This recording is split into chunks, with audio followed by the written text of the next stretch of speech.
pada kesempatan ini kami akan mempraktekkan sebuah keterampilan dasar mengajar, yaitu keterampilan mengelola kelas. Untuk itu, teman-teman dan para penonton, selamat menyaksikan! Proses pembelajaran yang efektif tidak hanya terpusat pada penguasaan materi dari seorang guru, melainkan dari keterampilan dasar mengajar seorang guru. Keterampilan dasar mengajar PAI merupakan kemampuan fundamental yang harus dimiliki oleh setiap pengajar PAI agar pendidikan agama Islam dapat diajarkan dengan efektif, efisien, dan bermakna. Adapun aspek dari salah satu tersebut adalah kemampuan mengelola kelas. Keterampilan mengelola kelas merupakan kemampuan seorang guru dalam menciptakan dan memelihara ruang belajar yang ada di kelas. Keterampilan mengelola kelas pada umumnya bertujuan untuk memotivasi peserta didik agar peserta didik menjaga tindakannya dan sikap tanggung jawab. Untuk itu, dalam penerapannya ada beberapa komponen dalam keterampilan mengelola kelas yang harus diperhatikan. Yang pertama yaitu memiliki sikap tanggap, seperti memantau secara bersama, mendekati, memberikan pernyataan, serta reaksi terhadap gangguan di kelas. Yang kedua yaitu membagi perhatian secara visual dan verbal. Dan yang terakhir yaitu memusatkan perhatian kelompok dengan cara menyiapkan peserta didik dalam pembelajaran. Baik, selanjutnya komponen berikutnya yaitu yang keempat, memberikan petunjuk yang jelas dalam pembelajaran. Yang kelima yaitu memberi teguran dengan secara bijaksana. Yang keenam, memberikan penguatan jika diperlukan. Berikutnya, dalam keterampilan mengelola kelas ada beberapa prinsip yang harus kita ketahui. Yang pertama, keantusiasan dan kehangatan. Yang kedua, bervariasi. Yang ketiga, tantangan. Yang keempat, keluasan. Yang kelima, penekanan dalam hal positif. Dan yang terakhir, penanaman disiplin diri. Assalamualaikum anak-anak.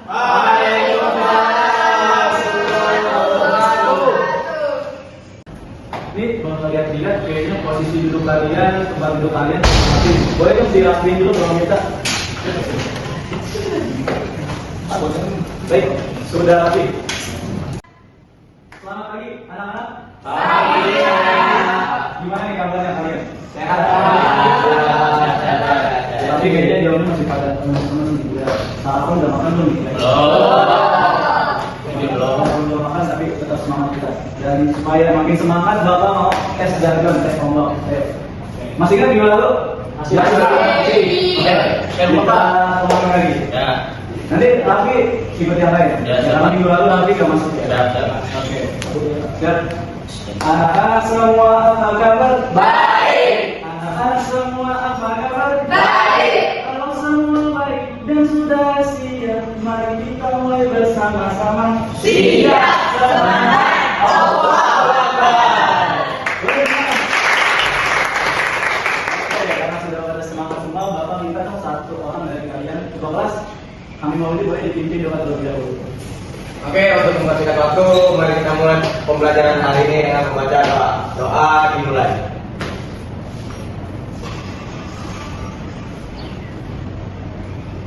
Berdoa selesai. Memberi salam. Assalamualaikum warahmatullahi wabarakatuh. Waalaikumsalam warahmatullahi wabarakatuh.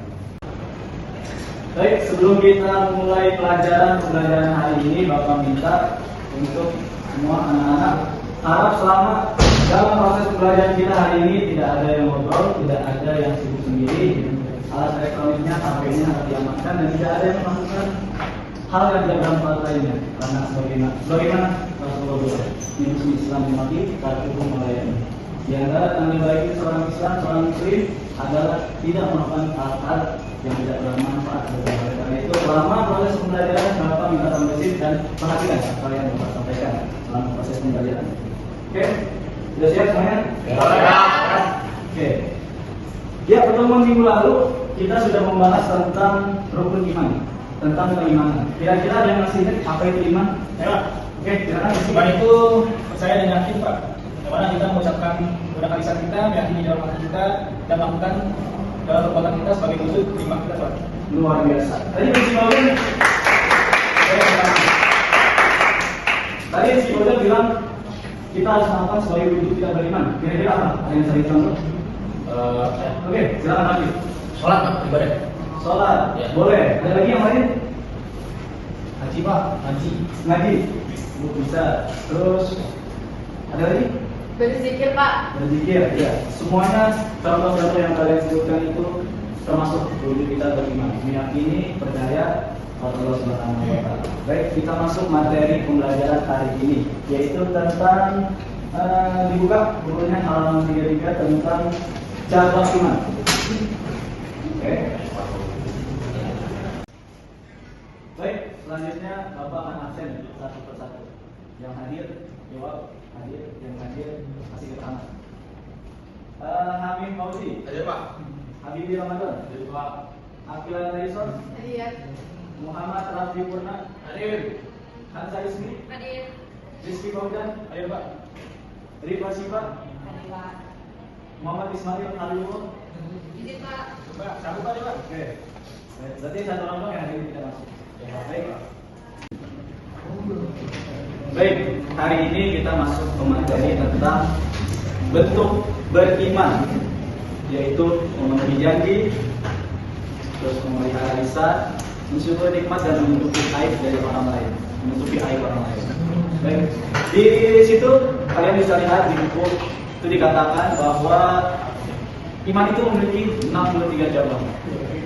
Yang mana diantaranya tadi Bapak sudah sebutkan 4 diantaranya, yaitu memenuhi janji, mensyukuri nikmat, memelihara lisan dan menutupi aib orang lain. Yang pertama ada memenuhi janji. Kira-kira apa yang kalian ketahui tentang janji? Misal ketika kalian berjanji, apa makna janji itu? Ada yang bisa jawab? Dia ada utang Pak. Nah, ini betul sekali. Janji itu harus ditepati. Baik itu janji kita kepada orang tua, kepada teman, apalagi kepada Allah Subhanahu wa Ta'ala. Nah, janji itu terbagi dua, adik-adik, anak-anak.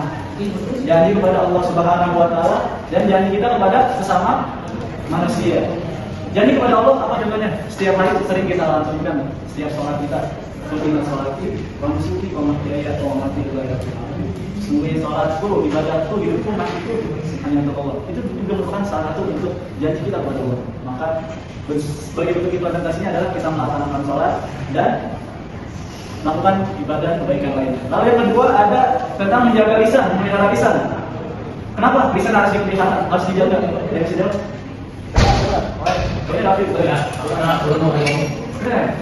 Ini salah satu pepatah dari Jawa ya, mulutmu harimau. Atau dalam Islam selamatul insan bil lisan. Selamatnya lisan seorang itu bergantung dari mulutnya. Karena dengan lisan ini kita bisa mendamaikan 12 pihak, kedua orang yang bertengkar, ataupun juga bisa membuat dua orang tersebut tidak damai. Maka kita harus benar-benar menjaga lisan kita supaya kita tidak menyakiti perasaan teman kita dan juga kita tidak merugikan orang lain.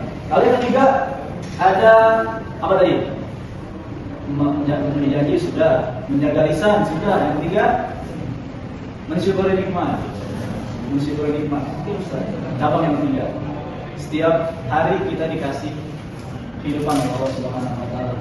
Setiap salah satunya yang paling anugerah berbesar dari Allah adalah nafas.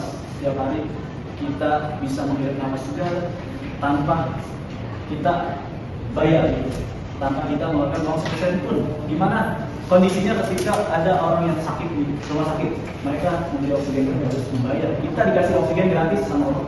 Sudah sepatutnya kita harus bersyukur setiap hari. Lalu yang terakhir ada tentang menutupi aib orang lain.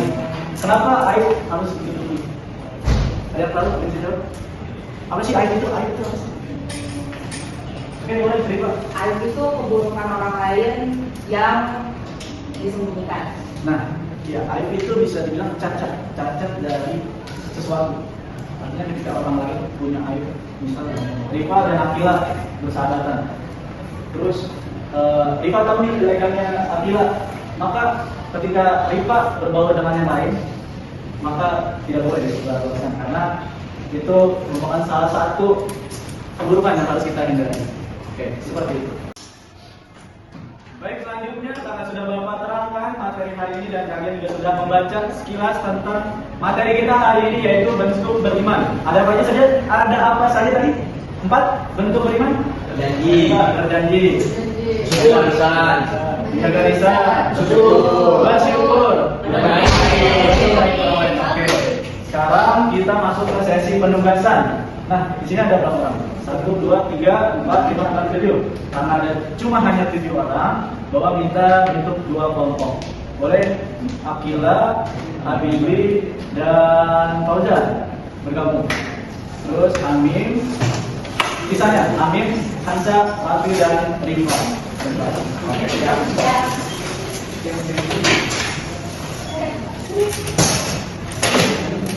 Baik, dirapikan dulu. Baik, karena sudah terbentuk 2 kelompok, Amin, harap kondusif. Ada kelompok Akila dan kelompok Amin. Kelompok 1 dan 2. Kelompok Akila. Kelompok Akila tentang menjaga lisan. Siap? Siap. Kalian buat poster digital tentang menjaga lisan, mulai dari pengertiannya, dalilnya. Tapi, Amin, dipakai atau bagi ada waktunya untuk bercanda. Nanti kalian diskusi, boleh kalian sambil santai. Oke? Siap. Tadi sambil mana tadi Akila kelompoknya? Tentang apa? Menjaga lisan. Siap, tentang menjaga lisan. Buatkan poster tentang menjaga lisan. Mulai dari pengertiannya, dalil-dalilnya, urgensinya, dan apa manfaatnya ketika kalian mampu menjaga lisan. Lalu yang kedua kelompoknya Hamil. Kalian buat poster tentang apa kira-kira? Boleh. Tentang memenuhi janji. Kalian buat poster digital tentang memenuhi janji. Mulai dari pengertiannya, dari ukurannya, terus urgensinya, dan apa manfaatnya ketika kalian mampu memenuhi janji. Oke? Siapa? Oke, mulai dari sekarang waktunya 15 menit. Siap.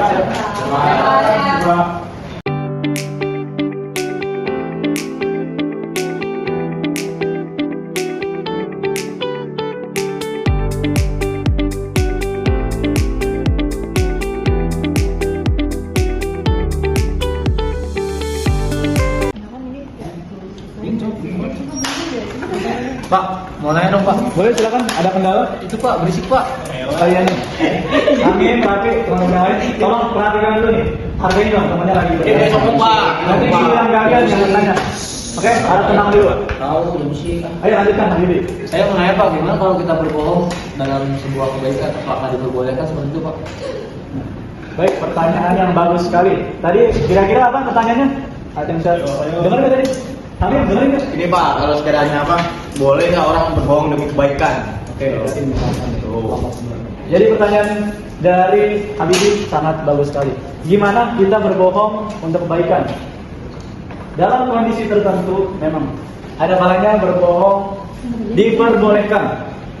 Nah, dalam hadis yang diriwayatkan oleh Asma binti Yazid radhiyallahu anha, tolong Rifa, Hansa dengarkan dulu.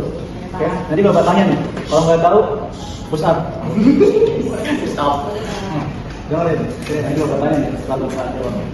Ya, jadi yang sebagaimana yang diriwayatkan oleh Asma binti Yazid, berbohong diperbolehkan dalam 3 perkara, yaitu berbohong ketika ingin mendamaikan 2 orang yang berseteru.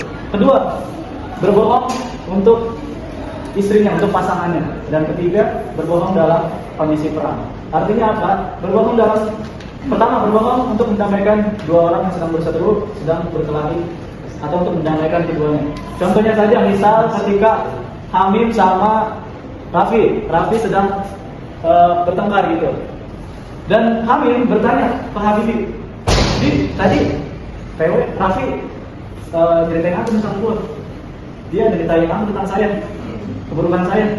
Nah, apakah lantas Habibi menjawab semua yang diucapkan oleh Rafi tentang keburukan Hamim? Misal Habibi menjawab, iya tadi lu diceritain sama Rafi kalau kamu begini-begini. Nah itu justru malah makin memperkeruh suasana, memperkeruh hubungan. Maka yang sebaiknya dilakukan Habibi adalah berbohong kalau enggak, tadi Rafi nggak bilang apa-apa, cuma nanyain kabar kami kemarin kenapa nggak masuk, apakah sakit atau apa, seperti itu.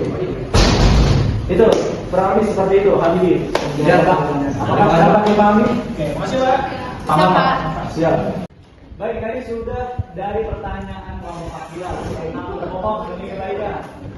Gimana kelompoknya Hamid? Apakah ada yang ingin ditanyakan? Ini Pak yang lagi pusing itu kalau nama nih, kalian tahu. Pencet.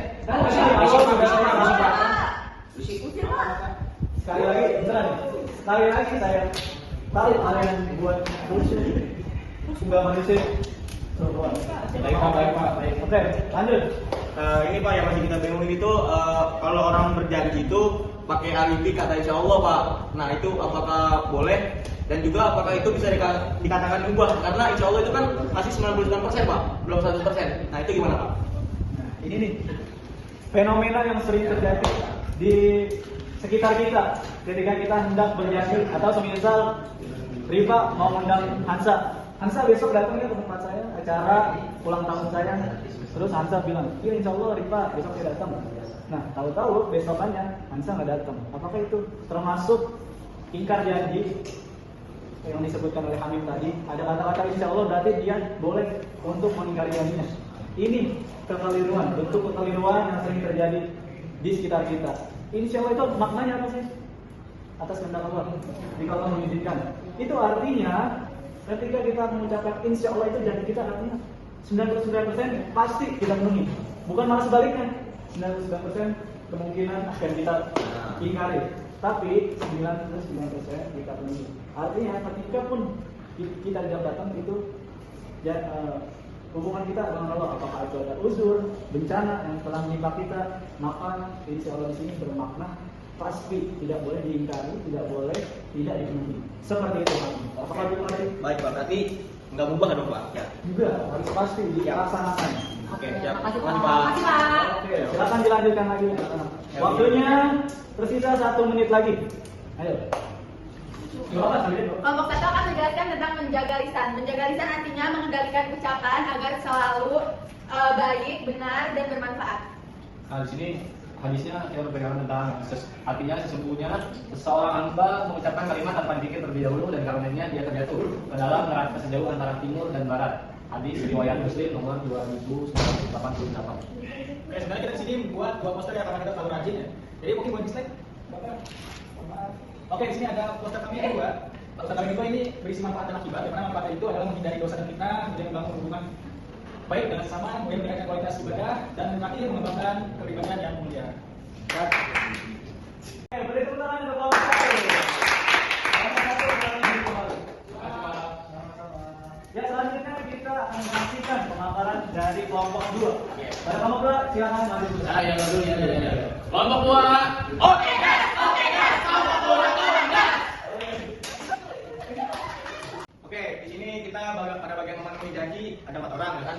Nah, di sini memenuhi janji adalah sikap konsisten untuk menunaikan komitmen yang telah diucapkan baik kepada Allah maupun kepada sesama manusia. Nah, janji bukan sekedar kata-kata, melainkan tanggung jawab moral dan spiritual yang mencerminkan kejujuran, amanah serta integritas seseorang. Nah, di sini ada dalil dari surat Al-Isra ayat 34. Yang mana berbunyi a'udzubillahi minasyaitonir rajim, bismillahirrahmanirrahim, wa'fu bi'ahdi innal ahda kana mas'ula. Dan penuhilah janji karena sesungguhnya janji itu pasti diminta pertanggungjawaban. Nah, di sini ada urgensi yang akan disampaikan oleh teman saya. Oke, selanjutnya ada urgensi memenuhi janji. Yang pertama itu selanjutnya ada urgensi memenuhi janji. Yang pertama itu cerminan iman dan akhlak seorang muslim. Yang kedua, menjaga kepercayaan sosial dalam keluarga, pendidikan dan masyarakat. Yang ketiga, penopang stabilitas hubungan antar individu. Oke, beri tepuk tangan untuk kelompok 2. Terima kasih kelompok 2, silakan duduk kembali.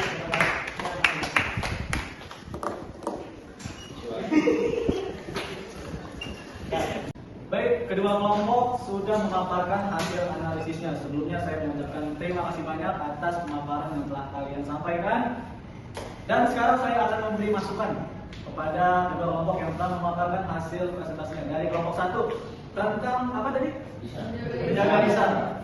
Dari kelompok menjaga lisan secara tekstual sudah memenuhi kriteria. Mulai dari pengertiannya ada, dalilnya ada, urgensinya ada, dan manfaatnya pun ada.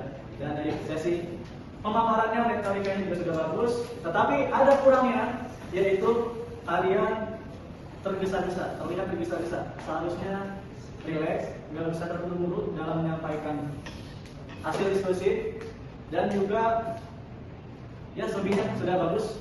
Oke, terima kasih kelompok 1, itu masukan dari saya. Baik, selanjutnya kelompok 2. Kelompok 2 tadi tentang apa? Memenuhi janji. Kelompok 2 memenuhi janji. Secara tekstual sama, sudah terpenuhi.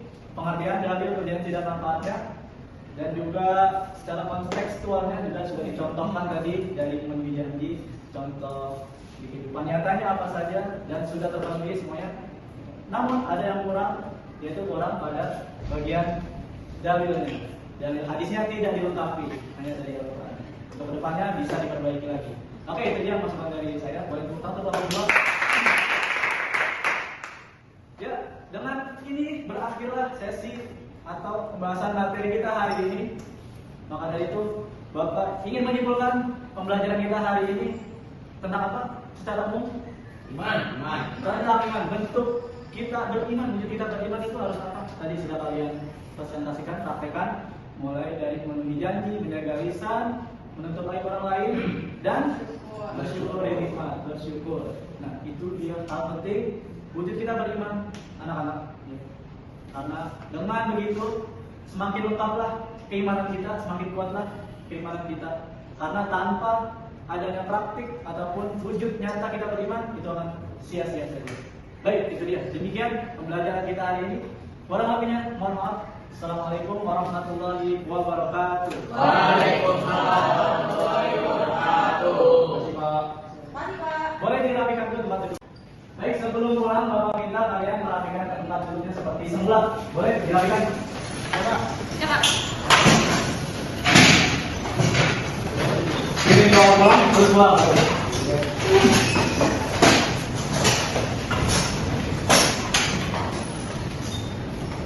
Oke, dengan berakhirnya kelas pada hari ini, alangkah baiknya kita mengucapkan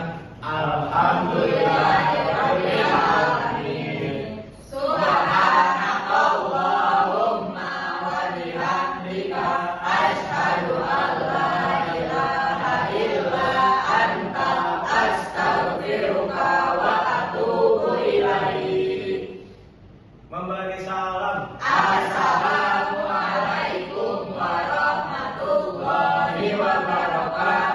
Waalaikumsalam warahmatullahi wabarakatuh. Boleh silakan kalian pulang dan hati-hati di jalan. Terima kasih sudah menyaksikan. Wassalamualaikum warahmatullahi